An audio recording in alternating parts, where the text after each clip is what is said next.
It's the Duffin Up Podcast. All right, Duff Daddies and Duff Mamas, we have the second treat for you this time around. We have on our first ever recurring guest on the podcast. You may remember him from back in May of 2021. Don't think I forgot when you came on, Josh. I did go back and look at the recording date and everything this time, but don't worry about it. I remember when you came back on. We have on the mayor of golf TikTok. We have on the man, the myth, the legend himself, Josh Mayer. Josh, how are you doing? It's an absolute pleasure to be the first recurring guest. Unbelievable. I'm doing great. Doing better now than I'm on the little Duffin Up podcast. Unbelievable. This Josh, is fantastic. What has changed? I mean, you're it's almost like you're a brand now. You know, I like your profile picture. You know, Josh Mayer Golf now. Oh, I mean, what has changed in a year and a half? What's changed? Well, I did move to Dallas, Texas. So I was in Pennsylvania, Lancaster, Pennsylvania, and I moved to Dallas, Texas. I guess it was a golf related content move. So trying to play more golf. It's warmer here pretty much all year round. So and a lot of people doing what I'm doing here in Dallas. So that's probably the biggest thing. I'm trying to think what else. I don't know if my content has changed like that much since the last time we talked, but I don't know. I haven't seen SpongeBob. I haven't seen the SpongeBob. Yeah, it's true. You know recently. What? Maybe a little bit of rebranding. We've gotten away from the vape at the beginning of the videos, and I'm just trying to get a little bit more professional. That helps with the old sponsorships and stuff like that. So, but how badly do you still want to make those videos? I feel like you would love to. Is there like a secret vault of you actually having those videos stored away? Yeah, I just make them. I make them all the time. Just never post them. I just make them for myself. Yeah, I put them on. Only I can view them on TikTok. Yeah. Put them in that little. Oh my God, they actually let you do that now. It's like the little private box or like the little lock box or whatever. Oh, but I would do that. I could get like 300 views on one of my that I thought was hilarious, and I would just watch it over and over again and be like, I should really put that out there, and then be like, this is Nunzio's time. This is Nunzio time. This one's for me, baby. But oh man, we've definitely seen I would say I know you're doing a lot more on the YouTube now. I know your Instagram's been blowing up too. It's great to see, and it's great that you remember the plebes, the nice little plebeians like us, and return back to the roots. No, I'm kidding.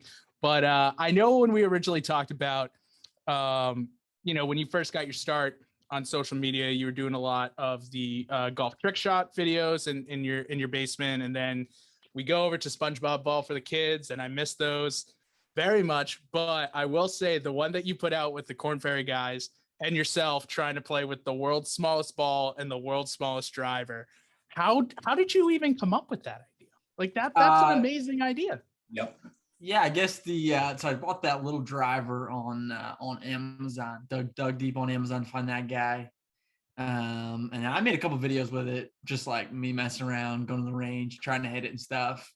And I was on a call with the content people from the Korn Ferry Tour, and we were just spitballing ideas. And I'm like, yo, I got this, this mini driver here. Would love to see if I could get some tour pros to hit it. And they were all about it. They were like, heck yeah, bring it out. So just went to the Pinnacle Bank Championship, walked around on the range, asked some guys that hit it. They were all about it. They were pretty stoked to check it out. So that's pretty much it. That's awesome. Still great. That's just it. That was amazing. That was one of the best videos you made. It was. I tell you what, it was fun. It was they all smashed it too. Nobody. Great. There was one guy. I forget his name actually, but Ahmad, I think it was. And he was the only guy that topped it. All the other guys literally squared it up. The one dude, Brandon Matthews, he hit it like 270 yards. It was like 180 ball speed. He had his little quad there, and he hit it like 180 ball speed. That was nuts. That was crazy. That was fun to watch. So that was cool. I will say, I know we're supposed to be interviewing you, but I do have a funny Brandon Matthews story from the U.S. Open where his so he qualified and he played really. He made the cut. He played really well. Him and Chris Gotterup, who I like followed around a little bit, and Nick Hart. Like those were like the three guys that I was like. I looked at the pairing sheet on Saturday and I'm like, who are these people? Yeah. And like you look them up and I'm like, oh, they're actually like pretty cool. So Brandon Matthews had his family there, and like again, we're in ultra liberal Massachusetts. Like we are in like liberal Massachusetts, and they are walking around with "Let's go, Brandon," and then in small letters underneath it says Matthews. You know what? I saw those. Yeah. Like I just like I like saw them. I did a double take, and I walked up, and I was like, "That's a great shirt." That is really funny, actually. They were like, "This is what we're going for." Like I was like, "You got this is fantastic." Like, thank God someone gets it. They were like, "Someone got it." I was like, "Yeah, yes, I did." That's good. How many Top Golfs have you been to in Dallas? How many are there? I mean, because I feel like that's one thing that we don't have is Top Golf, and then. When I think of Texas, I think Top Golf, like every square mile, like a Dunkin' Donuts in Massachusetts. There's 2 in Dallas. I live legit like 2 minutes from one of them. It's like right up the street. I've been there once. Really? Yeah, and I didn't even. It was like just to film a quick video. It wasn't even like a full hang sesh. It was just like. And the video didn't even get posted because I like screwed up and it was too loud and there was like music playing and stuff. So, I keep saying to everybody, I'm like, oh yeah, let's go to Top Golf. And then I just never end up going to Top Golf. So. Awesome. Like there's people in my building that I live in and stuff that are like, oh yeah, like, I'd love to learn how to golf. Like, let's go golf. I'm like, oh yeah, let's go to Top Golf. And I've been saying that for the past like 6 months and have yet to bring anybody to Top Golf. So. Oh, it's funny. So you're a full-time creator now. I mean, full-time creator. Yeah, I don't know if I was. I probably wasn't doing that full-time last time we talked, or at least I maybe was, but I probably wasn't making any money doing it. Right. You said you were in the transition period from the old YouTube, from the old like content group you were working with into that's right. Yeah, right. Into doing Josh Mayer Incorporated full-time. That's right. Yeah. Now tell the listeners what's the schedule of a full-time content creator? What's your daily routine? You wake up, you eat breakfast. Talk to me. That's a great question. I'm gonna be honest. I wish I knew that myself. I feel like that's probably something I should. I feel like that's something I should probably nail down. I feel like every day looks definitely a little bit different. I would say, most days I wake up. Maybe get a little workout in. Big coffee guy. I got a coffee grinder and espresso machine. My wife's a big coffee guy too, so we crush some coffee. And then if I have stuff to edit, I typically do that like during the day. And then in the evenings around like 5, I typically go over to the golf course. That's kind of when things like start dying down. So I can hop out kind of by myself and do some filming or do whatever I need to get done. So that's I would say that's like a loose example of a day. And then it's, it could totally be different if I'm like traveling or I need to do like a brand post or something like that. I need to go in the morning and do it or whatever, but I would say that's kind of a typical day. Yeah.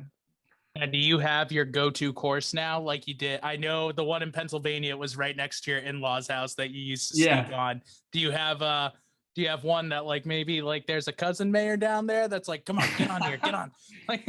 Yeah, I do actually. I met some guys. I was playing at this there's this cool like par 3 course that is like under the lights, and I was playing there one night just like by myself. Met these 2 guys. They both worked at a course like 15-20 minutes from me, and so I got to know those guys pretty well. Ended up building a pretty good relationship with those guys and the people that work at that course. And so super chill. They let me go and film there, and the guy, like the head pro there, is the man.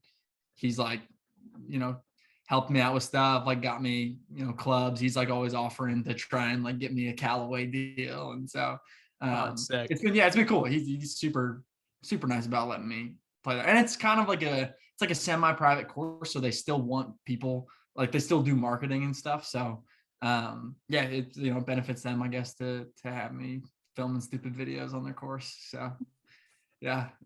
Oh yeah, I like that. I like that. I mean, I'm jealous. I mean, it does not stink to be you. Is basically, and obviously, obviously, it's a lot of hard work, and you gotta, you know, sometimes. I mean, how often are you just going to the golf course just to play around and have no intention of creating content or anything like that? No Yeah, I percentage. mean, like pretty much never. I would say if I do that, I feel pretty guilty. Yeah. I would say that is definitely like I've talked with a couple other guys that are making content, and that was kind of the consensus there. It was, if you're at the course, if you're just like playing around, like if I play around, I've done it, I do it a couple times, but if I'm playing around and I'm not filming anything or like getting any sort of content, I definitely feel guilty doing that. So That's like your day off is just turning the camera off and still playing golf. Yeah, honestly, kind of, yeah. But at that, and then at the same time, it's like, all right, well, I'm already out here. I might as well just turn it back. I mean, you're already half the way there, so you might as well. But yeah, no, that definitely, I would say, it hasn't ruined golf for me. Like I'm for sure, like I still love playing golf. Like on the flip side, like I could be sitting at a desk doing something else, but yeah, definitely it makes golf a little bit more stressful from the side of like, I should probably be filming this anytime I'm like at a golf course. So. Someone who has a desk job, overrated. Stay out there forever. No, yeah, and for sure. I mean, I did at one point too. So for sure, it's better than working a finance job or whatever I could be doing. So, what do you do when it rains? Yeah, I mean, yeah, you're also pretty dependent upon the weather. So depends how bad it's raining, I guess. If I like really need to get a video done or whatever, I guess kind of got to do it. But for the most part, it doesn't really rain that much in Texas, which is kind of nice, but it's also kind of bad because everything's like super dry, all the courses. But yeah, I mean, it's always windy though. It's always typically pretty windy, so that kind of sucks for videos, but you make it work. Love it. Have you been playing any like cool courses? Gone to any different tournaments? I mean, I don't want to fluff you too much. I mean, I'm sure you're a humble guy, but being a celebrity almost, it's have people been like recognizing you more, and especially being down there where people are making content and meeting the people like. So have you played Have you played any good courses? Have you met any like awesome, like anyone from other content creators? Talk to me. What's it like being you? Yeah. I wouldn't say like, I honestly like, I haven't played that many courses in Dallas. Like there's so many courses. I don't know if you guys follow the Busted Jack. Yep. On TikTok.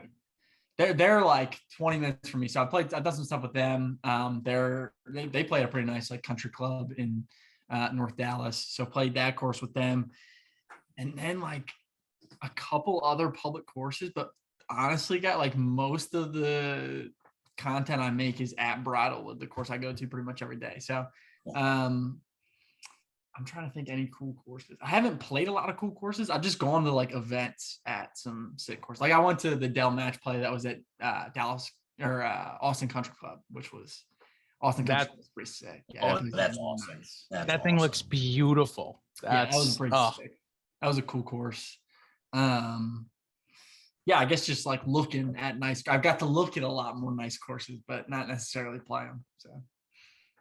Now, are you going as a content guy? Are you going just as a fan? Yeah, most of them.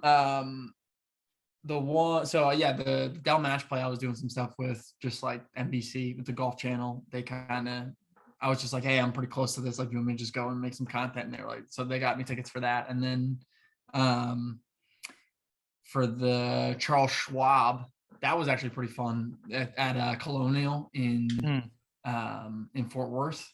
Charles Schwab, I did some stuff with Charles Schwab, so that was cool, just like being there. And I had like media passes and stuff, and I could walk around and follow guys. And so yeah, that's been cool. Just like I guess getting more well connected, like in the golf world, and having some access that I typically wouldn't at events like that. So.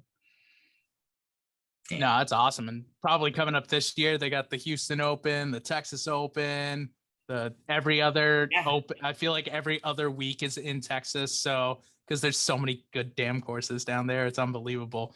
So I'm sure you'll be working. I do love that 18th at TPC San Antonio too. So if you get there and you're at TP San Antonio, just be like, Brendan loves. Yeah, that's the what, the Valero Texas Open there. Yeah. So that's the one where it's just like the little creek runs right before the green. Yeah, I know it's so cool. It's so cool. Jordan Spieth wins there like every year. Or he's at least like around the leaderboard every year. Yeah. He loves that course. Yeah. And it's not only that, but it's also with the TPCs, one of the cool thing is that they end a lot of their 18th holes now are par fives, which I love. Like, I think that is the best way to end a tournament is a long par five that some people can get on into, and you could eagle and win the tournament. I feel like that'd be amazing. Low risk reward at the 3M Open. That's the hole. That's a sick ending hole. Yeah, no, our guys over at our buddies at Safe Park Golf. I think Dom was there for a couple days, and Derek was too. You were just on their show. I was literally just on their podcast. Yeah, I was chatting over there. Yeah, awesome. I didn't see him out there, but they're Minneapolis guys, right? Oh my God, we love those guys. Dominic, I talk to like literally, I think 3 or 4 times a week now, and all we do is just bounce off ideas, and also, he is, when we interviewed him, he is like the most chill dude about golf. He's just like, I'm gonna hit a club that I take out of my bag, and we'll see if it goes somewhere or not. I'm like, I wish I had your mindset, dude. Like, I get mad if it's like 20 feet away from the hole, and I'm not even that good of a golfer. So, but yeah, no, I'm telling you, the TPC Boston up here, where they used to have the Dell before, you guys took it, and thanks for that. Before Dell took it down, before Dell took it away from us, we used to have that. They have a par 5 at the 18th too. I love it. I love it. It gives guys a chance to hit it, and it's a very risk, very reward place. So I think that's great. Creates a little bit of drama, which we all like. We all love a good storyline there. Absolutely. Drama. Yeah. Now, one thing I did want to ask about, so I know you've been working pretty heavily with the Korn Ferry Tour, which is amazing. And I think, just the developmental side as really one of the best things that the PGA Tour has done. I think they can do a lot more for it, but that's for another episode. What was it like kind of being there on the last day and seeing like those Korn Ferry Tour 25 cards get made? I know I asked if you were going to play a par 4 with it. I know you're not going to. That's okay. But what was it like kind of seeing that, and then seeing the reaction of the players when they get that, big shiny piece, and they're like, I am now a member of the PGA Tour? Dude, it was honestly like pretty unreal. I didn't think it would be like as emotional or like as exciting as it was. Like it was cool. It was really cool. One of the guys that's a writer for the PGA Tour, Kevin Price. He's an absolute legend. Like, everybody knows him in the PGA Tour, Korn Ferry Tour. He calls it the greatest week in golf, he calls it the greatest week in sports. Like, he's saying this all week, and I'm like, all right, guy. Like, he's obviously hyping it up. But it really was like, as far as just the pure like emotion, like these guys, every single one of them for the most part, like picked up a club when they were like 5 years old, and like since then has been like dreaming of, going to the PGA Tour, playing in the PGA Tour. And like, that is like the exact moment that they find out, and like they're going to the PGA Tour. And it's not like it's similar to like guys getting drafted to like the NFL or the NBA or whatever. But it's different because they're actually like earning it, rather than some like, owner or coach like saying, okay, we think you do well in this league or on our team or whatever. We think, we could, win with you. It's these guys literally having to like actually earn their spot and play well, and,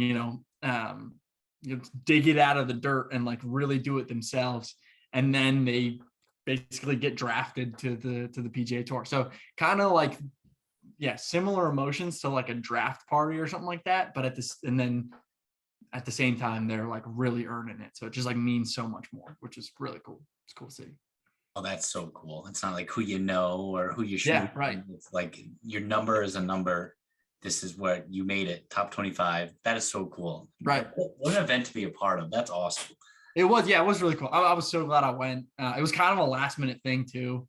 And yeah, I mean, I'm definitely anytime I get an opportunity to do anything with Korn Ferry Tour, for sure, I'm taking up on it because it's cool. It's like, and they're like all the media and like players and the players' wives and coaches and caddies, like, they're all traveling around with each other for 5 months straight, and they're just going straight from tournament to tournament. So everybody is like really close.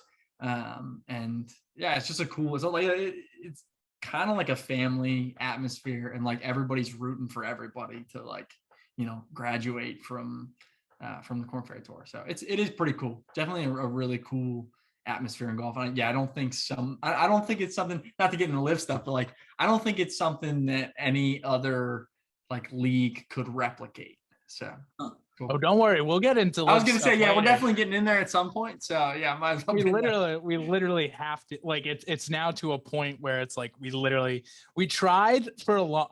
Like, we had Evan on from the Par Train last week, and I was like, do I ask him about Liv? And like, I really held back not asking him about Liv, and I was pretty happy about it because what he does is completely, his is about the mental game, your mindset. And we had a great conversation on it until Timmy had to, Timmy was at the fire station and there was a fire. So Timmy had to leave the podcast. But no, kind of important. But we kept going, but it was honestly amazing to hear like his side of it. And I'm just like, I'm not ruining this. We're not doing it. We're not talking about Liv. We're just going through it. I'm gonna hear about Bandon Dunes. I'm gonna hear about all these incredible places he's played, and it was so cool. But one of the things I do want to add, 2 other questions about Korn Ferry before we move on to another topic. Yeah. Number 1, what was it like hanging out with the guys on the bus? Because that seemed so cool. It was awesome. And then follow-up question, but different. Carl, you on swing? How does that work? So yeah, I like the RV, or like the bus that they have that travels around all the things. So sick. Like, they were telling me about it, and I was like, all right, that might be like some good content or whatever. But pretty cool. Like, just so many different little like pieces of memorabilia and like stories, and they really like have a very well thought out like why everything is in this bus and why everything means what it does. And it's just a bunch of like nostalgia too. Like, you have all these, basically everybody who's gone through the Korn Ferry Tour has like signed, well, since they've had the trailer, has like signed this trailer like inside the cabinets. And like most of the stuff I couldn't even put in the video that I made because I was trying to like get it down to like a minute, so I just put in the big stuff. But yeah, it's so cool. They've got a bunch of stuff for all the like police troops that do fire companies that do everything every week. And the one thing that was huge was the cooler, Great White. That's kind of like a staple. Everybody knows about the cooler. So after an event, whoever wins signs the cooler, and it's like a big deal. And then like, if you win, you got to stock the cooler with beer, and like all the caddies hang out in there. It's just like, just super chill, just super relaxed. They just like let anybody come in and hang. And yeah, it's definitely a cool like atmosphere. Well, before your video, I did not know that existed. Yeah. And the Korn Ferry Tour needs to do a lot better, like hire Josh as your marketing person, please, because that was so sick to be able to see something like that. And they were just like, yeah, dude, come on in. Like, absolutely, come on in. Yeah. And like I saw like other people going in too, like right behind. I'm just like, this is sick. Yeah, it was cool. It was definitely really cool. and just like, yeah, all the like nostalgia, like there's a story behind like everything, just kind of like almost a little bit like a frat house kind of, but like a little like they're just like random stuff everywhere and like a story behind it. And it's like obviously a bunch of dudes that are just like in there all the time. So it kind of just, you know, turns out to be a lot of sports stuff and just like male dominated memorabilia, but it's cool. It really is cool. It's like it's a great story. They actually have a like a specific Instagram for the truck. So I think they're trying to get a little more marketing behind the truck, but it's a cool little thing. Smart.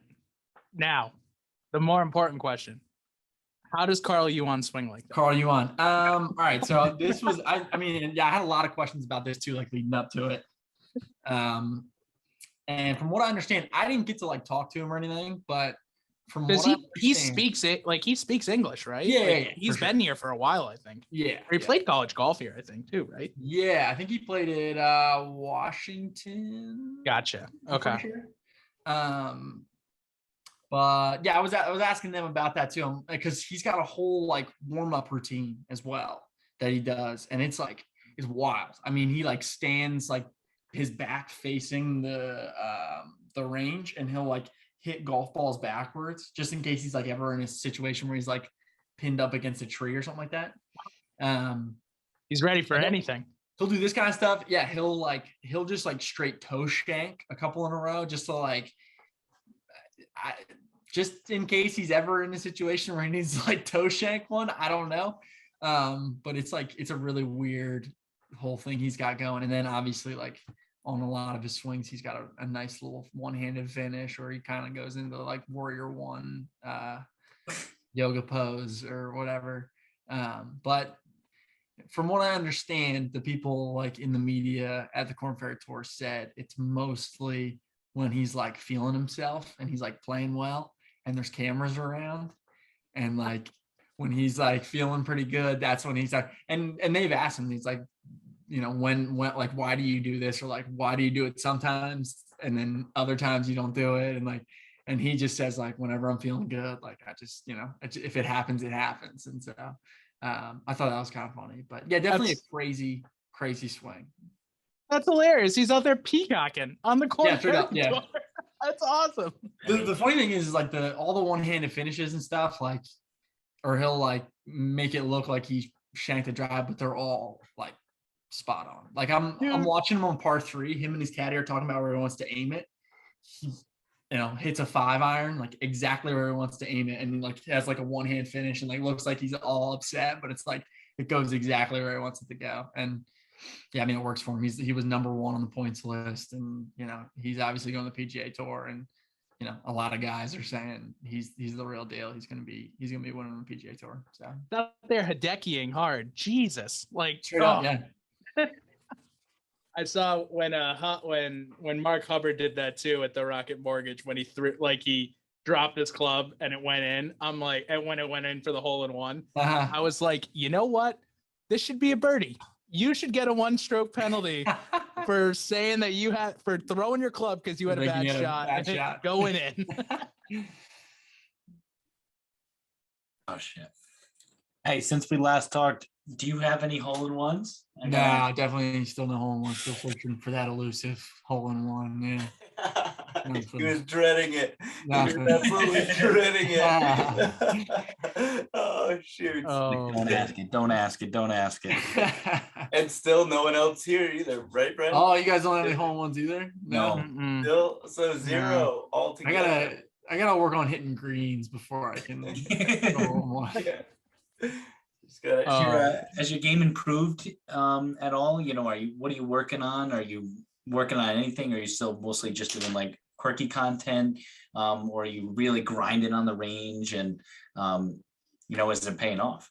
Yeah. I would say I've probably gotten a little bit better. The crazy thing is I feel like the more I work at it, like the worse I get. Like, because like I don't know, the more frustrated, like you think you should be playing better, the more you practice, but sometimes then like it doesn't always happen, so then you feel even worse. Yeah, I mean, I guess I don't know. I guess I would say I've gotten better, but I'm still trying to figure out the slice and like, pretty much everything that I've always had problems with, like I'm still having problems with. It's just maybe at a lesser rate now, but Hey. that's about it. Yeah. All right. Yeah. Brian, what were you about to say? No, I was gonna say you can always get better. Like you can always improve and take sometimes just like a good week off reset can help or it can hurt.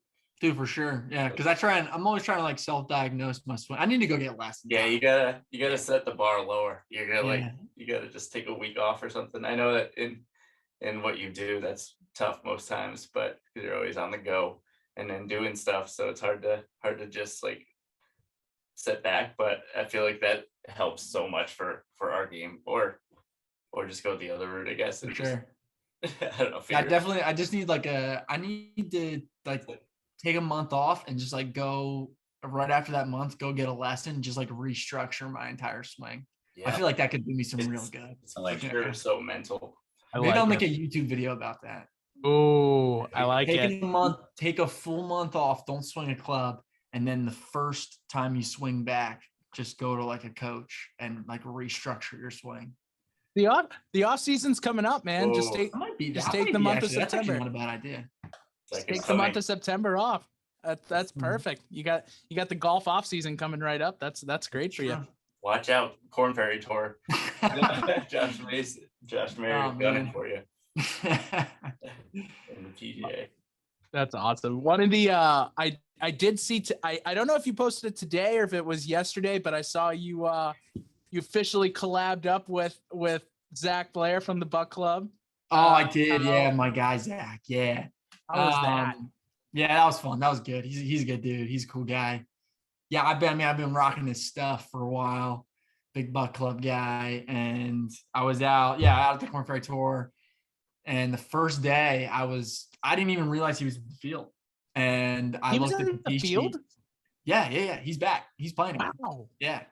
I didn't even know that. I just remember, I think it was a couple of years back when he finished 126 and like everyone was just like, damn. Like I remember that time.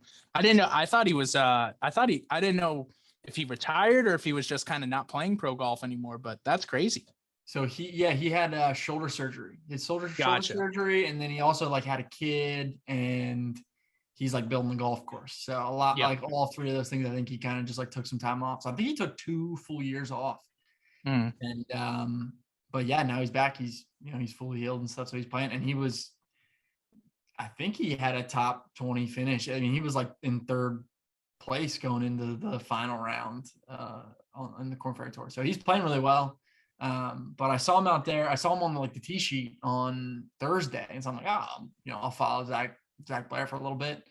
And he then DM'd me after the round. He's like, "Hey, I saw you out there," because he had seen some of my videos before, and so he shot me a DM. He's like, "Hey, saw you out there. Like, let's link up this week." And so got to say what's up to him and chatted up, and we filmed a little what's in the bag, got a little Buck Club action in there, and it was fun. It was cool. That's really awesome, man. Yeah. Did he have the beard or did he shave it? Yeah, he kind of shaved his beard. It's a little bit. It's still, I guess he's still kind of got a beard, but it's I kind of look like him when he has his beard. So dude, you know what? I can see that. Yeah, I can see that. Did he ask anyone to leave the property due to slow play while you guys were there? Not that I'm aware of, but you never know.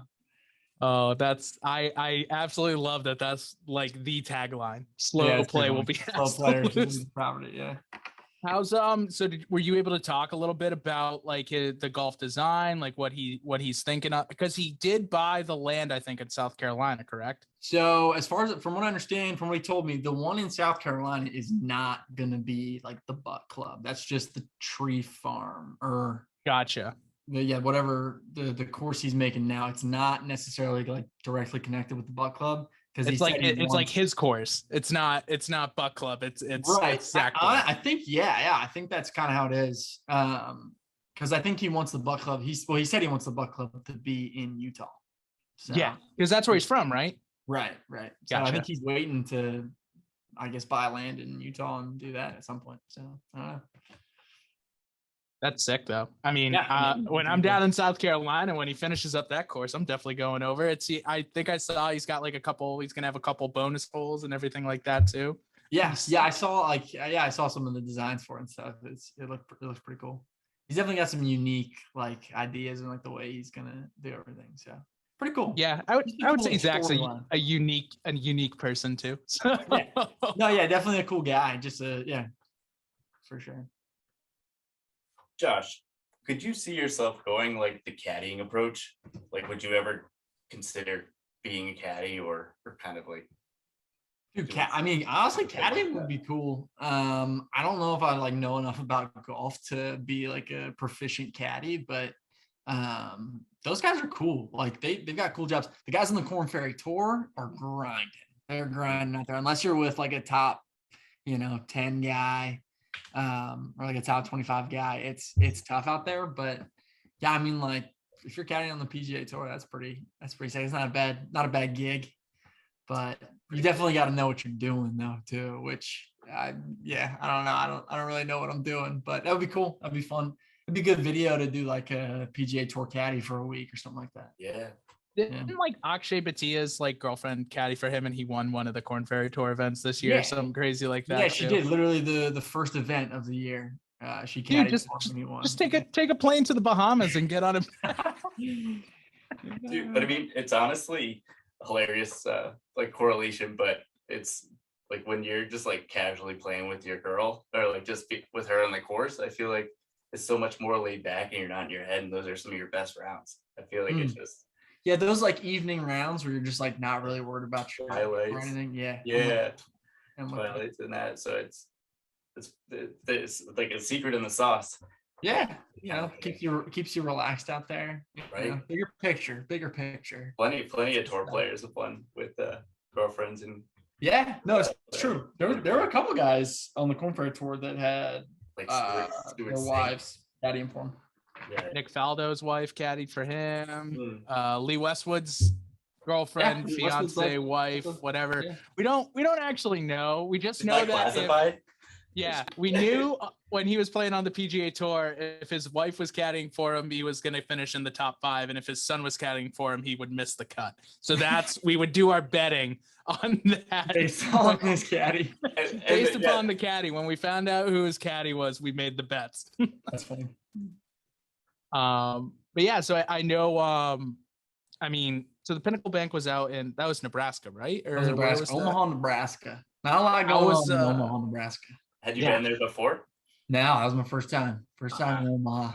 I've yet to go. I would love to. I feel like you got to go once. You got to check it out. It's nice. The College World Series is there. That's the only reason I know Omaha, Nebraska. The College World Series is there. So I would say if you're going to go visit Omaha, Nebraska, maybe do it around that time when the College World Series is. Yeah. That's not huge. A whole lot going on there. That is huge intel, though. No, that's great. That's great intel. No, that's awesome. Oh God, I forget what I had a question.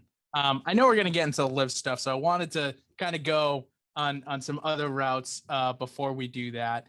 But now I just totally forgot my question. So I mean, we're probably gonna end up going into the live stuff now, which is interesting. I mean, I feel like Netflix, when they bought the rights to what the PGA Tour TV show that's coming out, which I have called, and it's like the Formula One Drive to Survive. Yeah. Yep. I call it, if they don't name it Drive, Chip and Putt to Survive, like they're doing something wrong. I think they literally hit the lottery. Like this is better than a soap opera. Yep. This is the greatest drama we have ever like. This is better than Deflategate when the drama was there for the Patriots. This is better than the freaking bloody sock for the Reds. Like this is the most drama I've ever seen in sports. It's insane. Yeah, I mean they couldn't have scripted it better for sure. Now Brendan is all. Is it scripted? That's true. That's another. You know what? I guess we'll wait until it comes out and see it, and then you could probably make an argument for that. Yeah. There'll probably be a subgroup on Reddit that, a little conspiracy theory about that. That would be like a tame conspiracy theory on Reddit. They're probably like, Greg Norman is actually just a crocodile. Like that is actually just what he is. But yeah, I feel like when we talked to you last, that Liv was, I think it was not even a thought. There was talk about the PGL at the time, which was like a British based backing, and it wasn't even really that. So like, kind of, I mean, I don't want to be like, hey, what are your thoughts on this? But especially with this week now with Patrick Reed suing. Yeah, what's he doing? He's suing Brandel Chambly and the Golf Channel because he gets called a cheater. I mean, that's insane. That's a riot. Did you see the lawyer that he hired has sued the Clintons? And I'm not trying to bring it back to political, but he's kind of like this political guy. Okay. He sued the Ayatollah of Iran. He sued his mother. He sued the Clintons over 200 times. It's just like, this dude is just, he's just a nutcase. He is an absolute lawyer. I mean, nut. Sounds like one of the best. All it takes is one. And yeah, within like the briefing, if you read it, they're just gonna settle. That's like all they could do is settle in that situation. He's literally, in one paragraph, it just says like, Patrick Reed has all of this slanderous talk towards him, including, hey, Patrick, you cheater. Yeah. Ooh, you cheater. You suck, yes. Patrick. I mean, he's on. And it's just all of these things. He's on camera like 24/7. He's got to have some real bad, bad lines in there. It's the most beautiful thing. It's like, talk about a self-own. Just that entire paragraph was brilliant. Oh, it was amazing. Yeah, that's hilarious. I mean, yeah, just a bonkers move by Patrick Reed. But I mean, what do you expect? You know? Yeah. Well, we know that Patrick Reed has his camp, which is his wife. Mm-hmm. With the burner accounts, right? The burner accounts. They run his accounts. User golf facts. Yeah. All capital facts. Right. So I'm wondering how much of this is like, I mean, does Patrick Reed really care? Do you think he's saying we got to sue them, or do you think it's his camp that is going about this? Got to be his camp. And yeah, I mean, I feel like Patrick Reed's just maybe got some newfound confidence moving over to Live, and everything going on. All right. He seems like he's doing well, and he's loving the new dig. So I think he's just he's like, you know what, I'm up right now. I might as well double down on this. I love it. Washed his hands with the PGA and said, yeah, we're gonna take them for all they're worth.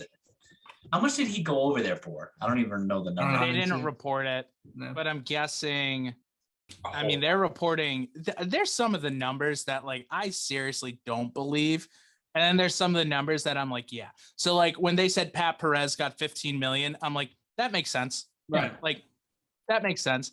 When they said Lee Westwood got 50 million, I'm like, that seems a little much for Lee Westwood and Ian Poulter. And when they say Phil got 200 million, I'm like, it makes sense, but also, holy shit. How do you, a lot of money. How? It's insane. It's literally insane. But I know that like, I don't know your position on it. I think out of the four, RIP in peace, Mike, even though he's not dead, he's just dealing with his daughter. RIP in peace, Mike. RIP in peace, Mike. I feel like out of the four of us, I'm probably the most open to Live on the podcast. Right. Maybe. Brian's I think me and Brian might be a little bit more open. Mike is vehemently against it. Tim's not the biggest fan. So yeah, I just kind of wanted to get your position on Live as well, and kind of see what the sorry about that. What your thoughts on it are. Yeah. That's a great question. I don't know. I feel like I'm not opposed to it. I feel like it's kind of like, I like the idea. I think competition's good for the PGA Tour. I don't think it's a bad thing. I feel like just the way they're going about it is probably like the worst part about it. It's also just a little bit sad that like all the best players now aren't playing in one place. So right. I'm not mad. I guess I'm not mad. I'm just disappointed. That's kind of my take on it. I'll tell you what, I will say after, I think I was maybe a little bit more like team live of like, you know what, good for the game. Like they're doing some cool stuff. Like it's not the end of the world. The whole like Saudi thing and that being like a big deal, I think that's baloney. I think there's so many other companies that are like doing deals with Saudi Arabia and like so like the US government and like everybody else is doing all these deals with Saudi Arabia and like taking their money. And then like for some reason when, you know, these golfers start, you know, taking money, it's like a huge deal. And it's just like, I don't think that's the angle. I think there are some things the Live Tour is like kind of screwing up, but I don't think the whole like Saudi backed money is like the biggest deal, or like I don't think that's the angle to like blow it up. But I don't know. I will say after spending a week with everybody from the Korn Ferry Tour and the PGA Tour, I mean, kind of behind the scenes there, they're all very much bleeding blue and red there from the PGA Tour logo. So it was, I mean, I would say I'm a little bit more like, you know, I can kind of see where the disconnect is and like why they hate the Live Tour so much. But I don't know. I think there's good things and bad things. I don't know if that answers your question at all, but yeah, that's kind of my take on it. No, definitely does. I will bequeath my rant to either Timmy or Brian this round because I can go. I have a question for you guys, and I've never really said my full take on the whole situation, just because it's a never ending, changing situation. It's a never ending story. It's literally that movie, A Never Ending Story. It's not ending like this. It's just, you flip to the next page and it's like, oh my God, there's a dragon. Like, and then you flip to the next one. It's like, now there's a castle and like, it's insane that it just gets better on every page. Right. And like, I'm worried to take a huge stance on it today because tomorrow everything's going to be shifting, but you know, so I guess I got to just be confident. Now, let me ask you, is it possible for me to be pro PGA Tour player, but anti PGA Tour upper office? Yes. And yes. I mean, I think you make the call on that one. Yeah. You know, well, what division is that? Because I wish Jay Moynihan would stop. Great title. Like Josh said, taking the stance of like the morality issue and things like that. I mean, I just say that you have a competitive business that got into the same market that you're in, and that you feel threatened about that. And it's all about the money. Everything's about the money. And we want the players to say they're joining this league for the money, even if they're not coming out and say, but I also want Jay Moynihan to say, we have a competitor, I guess, in our market. And I would rather him just be straight up with that and not go the morality issue and try to put opinions or how people are going to stand against those morality issues, so that like if they go to the Live, they must support these different political issues that, you know, and I don't like that because Bubba Watson, I'm sure, does not support all the things that Saudi does, and he can't even talk about it, obviously, because he signed a contract. But so I would rather than just say, you know, this is a business that they're hurting our dollar value right now. The Live Golf is hurting the PGA Tour dollar value right now. And I wish they would just take that stance and to have it more be all business rather than taking it up a personal or political side of it. I don't know. I think, I think I've said it on the podcast before. I think the first group that finally admits like why they're doing what they're doing is going to quote unquote win this battle, because there are people from the Live Tour that are talking out their butt on like on that stuff. Like, no, Matthew Wolf, you don't want to go to Live Tour because you miss college golf and it has a team atmosphere. Like, Live Golf team side is nonsense. Like, if we're not nonsense, but it's just not like they're taking the best 6 scores. Like, that's literally what they're doing right now. Like, it's fine, but just admit what it is. It's like, dude, just say you got $25 million to go there.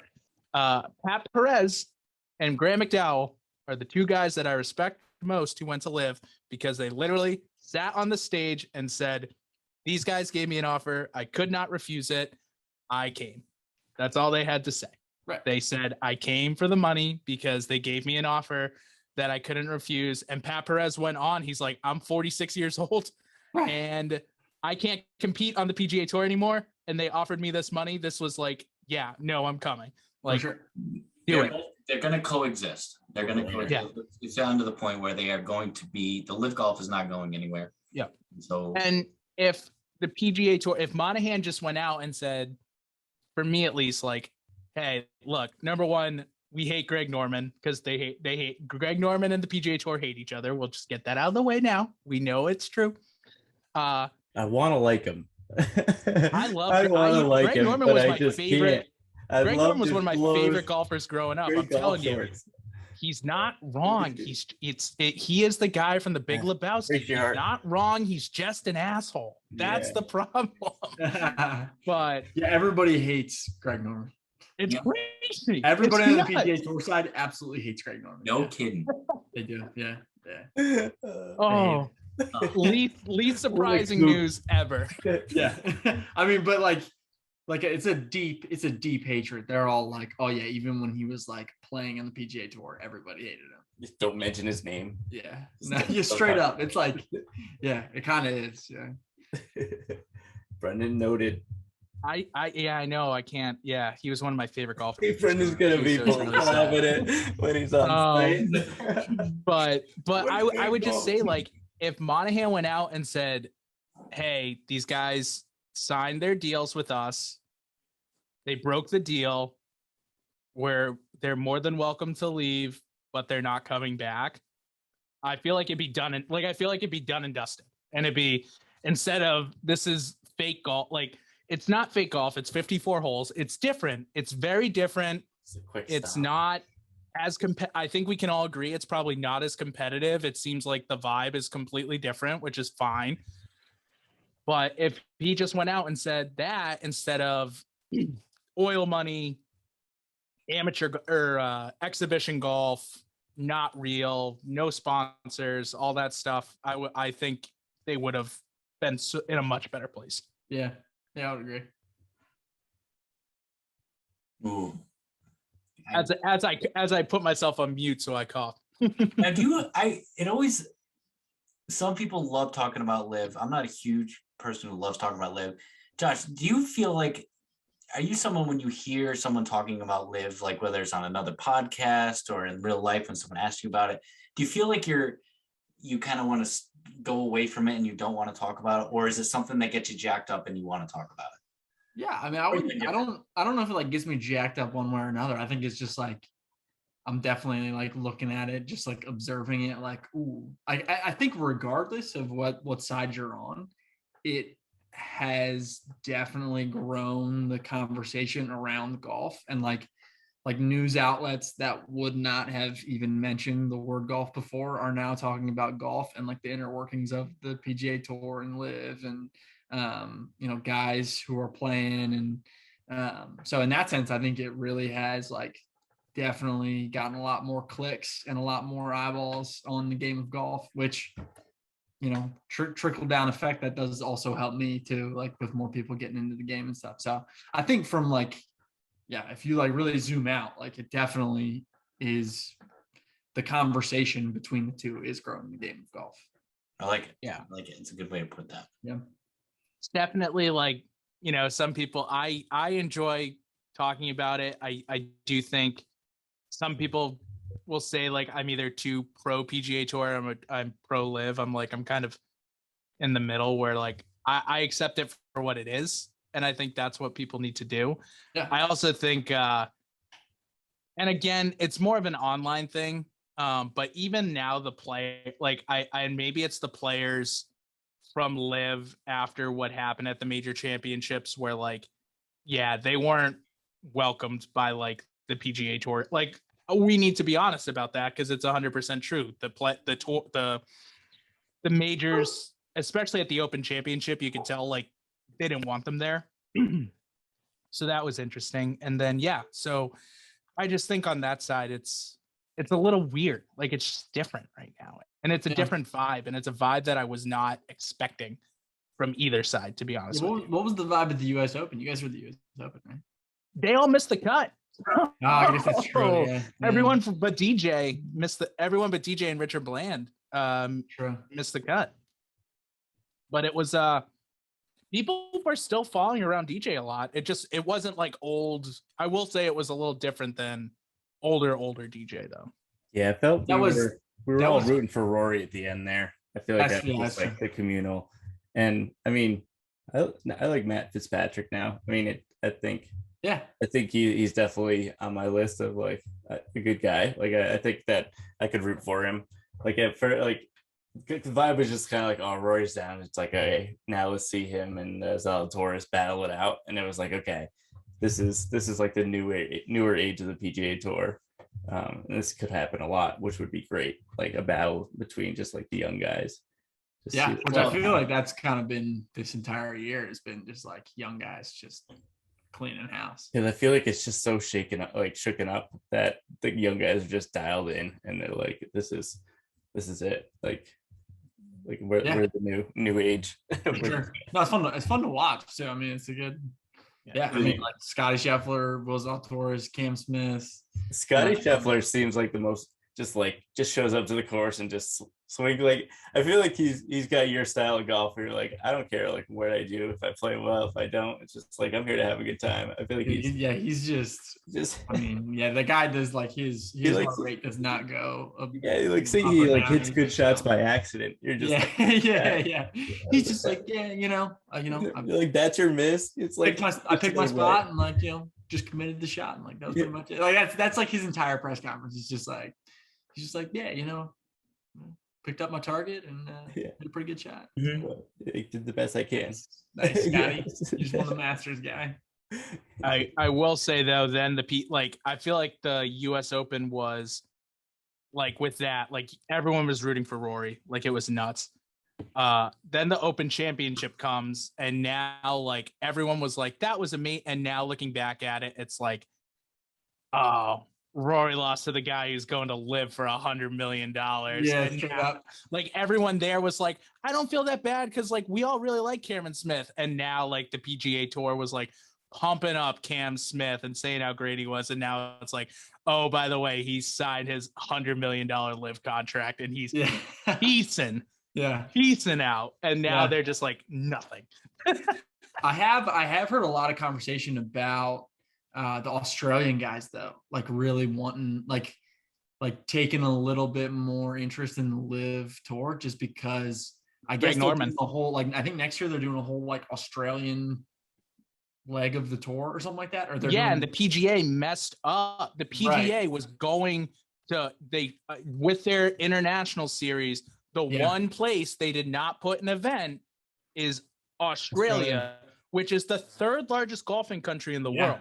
It's a huge market. They blew it. Like literally, it's not that hard to co-sponsor the Australian PGA Championship. You co-sponsor the Scottish Open. You co-sponsor you're about to co-sponsor 100%. The Irish Open next year. Like you sponsor the Canadian Open, which was an amazing tournament this year. Was fantastic.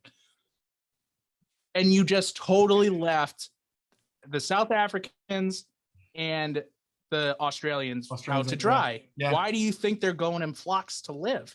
Why do you think that there's 6 South African guys and about to be, I mean, they're talking Leash, they're talking Adam Scott, Jason Day, and Cam Smith will go. Right. That's four. That's the four.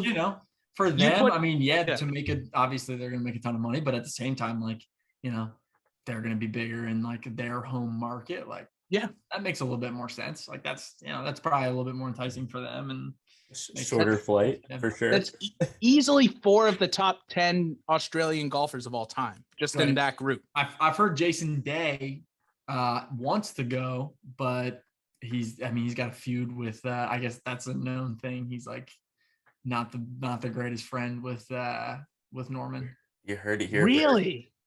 Yeah. That's what I've heard.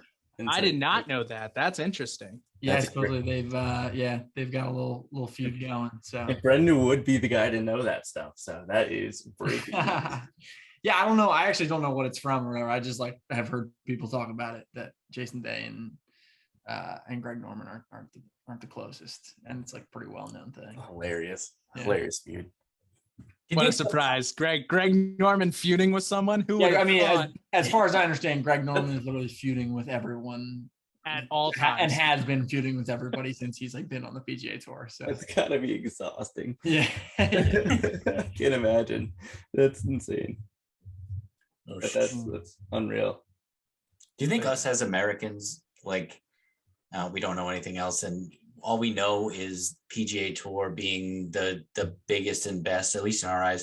Do you think, like, subconsciously we feel threatened that maybe this PGA Tour might not be in a few years be the best tour around, and we kind of don't want things to change? And I don't know. I'm just thinking out loud. Like, why is this such an issue? Why can't it just be like we have, the soccer, different clubs, we have club teams over in England, we have, the MLS, but like, it's not really a problem. But I don't know, maybe it's just, why can't it just coexist and not be a big issue? I don't understand. But anyway. And the answer to that is Greg Norman. Greg Norman. Yeah, literally anytime you just want to answer a question about Liv and like it's a negative thing, it's just going to come out like oh my God, everyone's just saying how awful he is. And I'm like, damn, at least he can talk good. Which is tough. Tim's dog's name is Norman. That's a tough go. It's not Greg. Yeah, I'm gonna name my dog Greg. Greg and Norman, that'd be hilarious. Oh man. Oh, that's fantastic. All right, Josh, I know we've kept you on for a good amount of time, but Tim, I know you got a couple closing questions that we enjoy asking. They're a little different this time around. Ooh, all right, bring them. Poll. So this one, it came to me the other day at work, and I just want to tell you guys, it has absolutely nothing to do with golf, but it's one of those questions that it's like, well, why isn't anyone gone this route with different? Anyway, it's a stupid question, but wild question. All right. So do you think a pie is more offended to be called a cake, or do you think a cake would be more offended to be called a pie? Oh. And there's no right or wrong answer. It's personal preference. I'm gonna say, I'm just like the little bit of like reasoning going on in my head. I'm gonna say that a cake is more offended to be called pie, and I think my reasoning for that, cakes are soft. Cakes are soft. I asked this question to so many people. No, I feel by far the best answer. So like, I think when you make fun of somebody, or you call them a cupcake or something like that, it's like, I would say, I would definitely say a cake would be more like, yo, you just call me a pie? Like the cake would be so pie's kind of got like a harder, like a lot more stern and firm. Yeah, right. Yeah, where you're like, don't be such a pie. Right. Yeah, I agree with that. Yeah. Because I don't think pies really care to be called cake. I don't know. Yeah, I'm sticking with my final answer. I can't believe we asked that question. I mean, it's a thinker. Question. It's a thinker, B-man. Those wheels are turning. Next question: if a chicken had lips, would it whistle? No, one at a time. No, I'm kidding. Oh, that's fantastic. I sure hope so. Also on the last one. Yeah, right. That'd be ideal. Oh man, that is funny. And do we have our other questions? Oh my God.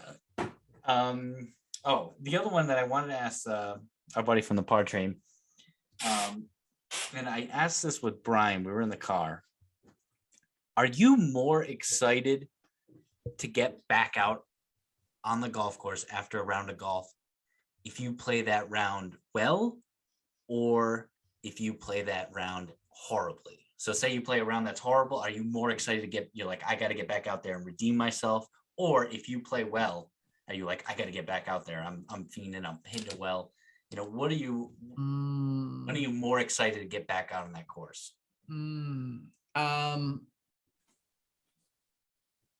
Yeah, I would say after I play bad, I wouldn't say I'm like excited to get back out there.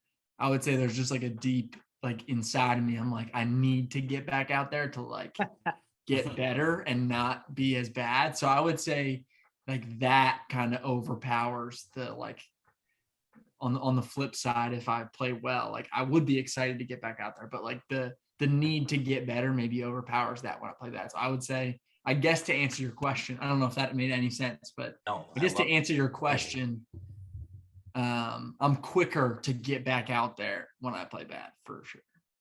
I absolutely love that because you separated the need from the want. Yeah. You need to get out there and redeem yourself, but you want to get out there because you're playing well. Yeah. I do like that. Good answer. Okay. I like that too. Appreciate that. I like that a lot. I take these questions very seriously. You're a quick thinker. I do have one here. Yeah, bring it. Who do you think? So, as you probably saw with Will Zalatoris winning this past week, which Timmy has to eat crow cake for because he predicted that Will Zalatoris would never win a PGA tournament. So it's okay. That's a terrible take. He's been top 3 the past 5 majors. I know. That's why it was such a. He's been 2 putts away from winning 5 tournaments.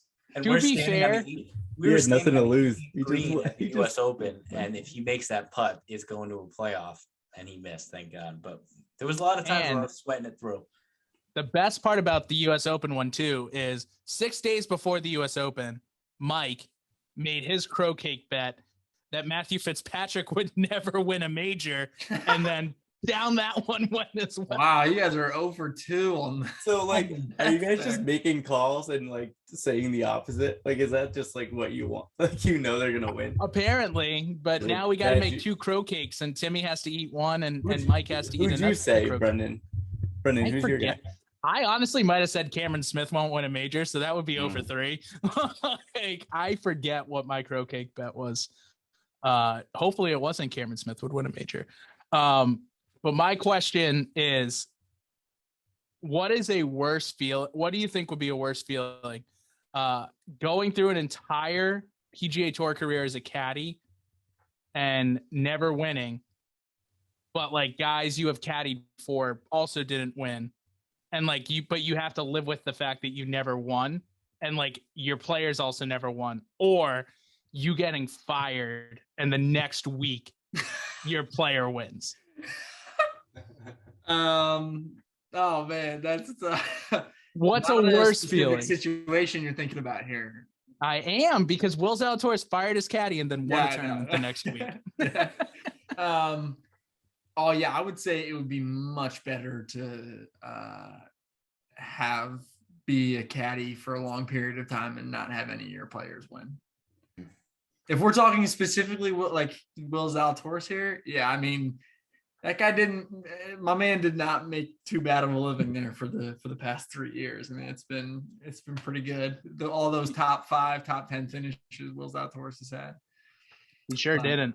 Especially a major for him. Yeah, I mean that's tough, but from what I understand, I think he was Will's guy on the Korn Ferry Tour. Yeah. And then so Will, Will kept him with him for 2 years or whatever on the PGA Tour, and from what I understand, Will's at a point now where he's a top 10 player in the world and needs a top tier caddy that a world renowned caddy, and there's only a couple of them, and so most of them are taken. Right, yeah, most of them are taken, and I think maybe I don't know much about the caddy space, but I mean, obviously the guy he has now was is one of those top tier caddies, and so I think he kind of did his guy a solid by keeping him on this long, as long as he did, and but he's at a point now where he's a top player in the world. He's trying to win as much as he can, and I don't know, kind of a business decision for my guy Will, I guess. Or that's what I understand from hearing other people talk about it, you know. Band's got to break up for sure. Yeah. Oh, just sad when I saw, you know, when you just get used to it. Like you always got used to seeing Mike Williams next to Tiger, or Steve Williams next to Tiger. And you always got used to seeing Bones next to Phil. And you always got, you know, you get used to seeing Dustin's younger brother, who is not, you know, you get used to seeing these guys. And when they make a change. Tour yet? Huh? Is his younger brother on live yet? Well, his younger brother is his caddy, so he's making a bunch of money anyways. Yeah. That's a good call. That guy's doing no right. Brooks Chase, no. By the way, No I know room we on the didn't cover squad. that. Got it. Absolute genius move from Live Tour, giving Chase a bucket of money to come first, dude. even though he stinks. Hilarious. Yeah, I mean, shout out to Chase Koepka for, you know, capitalizing on that. That's unbelievable. Yeah, why not?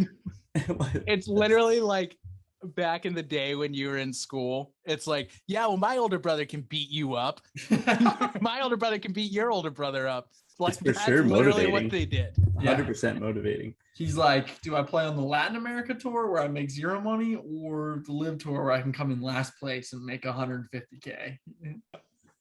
Nuts. Yeah, that's insane. To be fair, none of us would say no to that, though. Like, No, one. Yeah, no. That's why I do. That's why in those Live conversations, I'm always just like, I have to remember, even if I'm not 100% pro Live, I've said it. If they came to the Duffin Up podcast and said, we want you to be the Live Tour podcast, we'll give you $2 million. Boys, we are out. Like, I have to put in my 2 weeks for sure. We are Right taking that money. We are giving them the entire platform. We are selling our IP. Let's buy an island. Let's do it. Duffin Up Island. Oh, that'd be unreal. We'll buy one of the little islands in Attleboro that's like in one of the freaking, you know, little ponds that we have. Attleboro that's all polluted Island up here. boys, for sure. But we just totally went off the rails. That's great. But sorry, and do no, that. that's me. That was my fault. That was entirely my fault. I got off the rails. But yeah, I can't imagine the feeling that like I'm sure he's already on another bit. Like, I'm sure he's already on the bag of it. Like, now he has credentials too that he's like, did you see what me and Will did? You know what I mean? Right, so like, I'm sure he's got already on another bag. I'm sure it's like a good PGA Tour player, and he's just gonna do well with him now too. Yeah, Ricky Fowler's a free agent. Very true. He just dropped. Ricky will get like a shotgun Ricky, riding the shotgun Ricky Fowler, that guy. Going to save the PGA Tour with Tiger. He'll drink wood. Why did Holy who hell. let Tiger drive? I did see a couple what a tweets great about video. that. That's all we saw though. Yeah. Unreal. Imagine being Ricky there, just like, dude, please just go slow. Like, I please. Like, you would have hated to see Tiger hop in the passenger seat on that one, you know? Yeah. I would have thought it was going to happen because he started walking towards the car, and I was like, okay, he's getting in the back, like, and then he goes around the front. To drive out, and he just wanted to drive. He goes around the front, and I'm like, what is Tiger doing? What is he doing? No. Oh man. Tiger. Anyways, well, Josh, we will finish off. I think you've answered this before, but we're gonna do it anyways. We're gonna do our favorite question.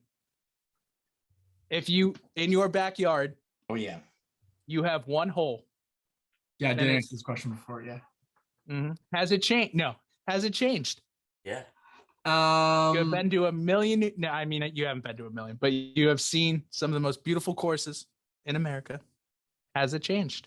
I think my answer last time was Pebble Beach. I think it was number 7, right? 18 hole. Oh, 18. I went with par 5 because then you can get the most out of it. You can get par 4 or par 3 out of it.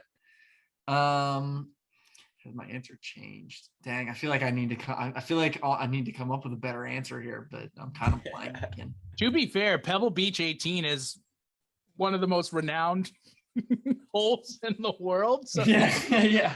It's a great. I mean, not a bad answer. Like, yeah, it's a great placeholder. Past me, like great answer. You know. Yeah. Right. But I'm trying to think. Oh man, there were a couple holes at like the Ryder Cup at Whistling Straits. Yeah, that that's were pretty be insane. Awesome. Yeah, I mean, I'm trying to think. It's probably hole like the par 3. I think it's hole number like 5 or something. I'm not 100% sure, but is that the one where it's like it's downhill and you can like almost legitimately bounce it off the like literal cliff and not a cliff, but like bounce it off and it will like roll down? Yeah. Some of those holes were nuts. Probably the most like intimidating course I've like been on the grounds of. So, dude, I'll tell you what, that's definitely on my bucket list. Like as a course, like I would love to play there one time. What Spieth did on the 17th hole with that shot, where he had to then scurry down. Yes. And the fact that my boy Shane Lowry was the only good European that entire week. Well, him and John Rahm were the only 2 good Europeans the entire week. Made me feel real good. I was like, okay, Shane. Okay. Shane's down. Speaking of caddies, Shane Lowry's caddy. We were down. Oh my God. Sorry, I know we're ending the podcast, dude. I promise. We were fine. We were down for the Heritage down in South. We were down for the RBC Heritage for South Carolina, and we see Shane Lowry's caddy out. And let me tell you, I have never seen an Irishman get so drunk for someone who had to be up at 7 a.m. the next morning. He was sitting at a table just with all other caddies. And like, I heard like the olden day that the caddies used to go wild. No, I saw it at like a 4-star restaurant with like Jim Nantz sitting there at another table and Luke Donald sitting at another table with his family, and the caddies just getting ripped. It was like, this is the greatest thing I've ever seen. Yeah, that's pretty funny. He made it look easy for sure. I mean, I guess it's the way it's a weird sport, weird game. Yeah, I mean, I guess you kind of got to live up to that hype though, like being Irish. Yeah, that's Irish American. We can get away with it. Like we can go have fun, but then we'll still be not with. I can't. You're full blown Irish. It's like, it's like somebody coming to watch like Michael Jordan play basketball. It's like that's true. He's got to show out, and you as an Irishman, you gotta show out. Like that's kind of your Super Bowl. That's amazing. Oh man. Well, Josh, again, we ending with that. We are. I mean, I don't got another question. I think we ran out of questions. Anything you'd want to plug? Anything that you got coming up that you want to? Anything I want to plug? I mean, I guess just subscribe to the YouTube channel, follow me on Instagram, TikTok, Josh Merritt Golf, everything. That's it. That's awesome, man. Yeah. Well, Josh, subscribe to the Duffin Up podcast too. If you are subscribed. Please do. Oh my God, we need. No, I'm kidding. Josh, as always, man, we will be getting you your recurring guest T-shirt. I'll be waiting. Be in the mail in 12 to 18 months, whenever we get that going. But dude, as always, it's great to talk to you, man. We really appreciate it. Absolutely, I appreciate you boys having me on, man. It's been fun. Awesome, thanks, buddy.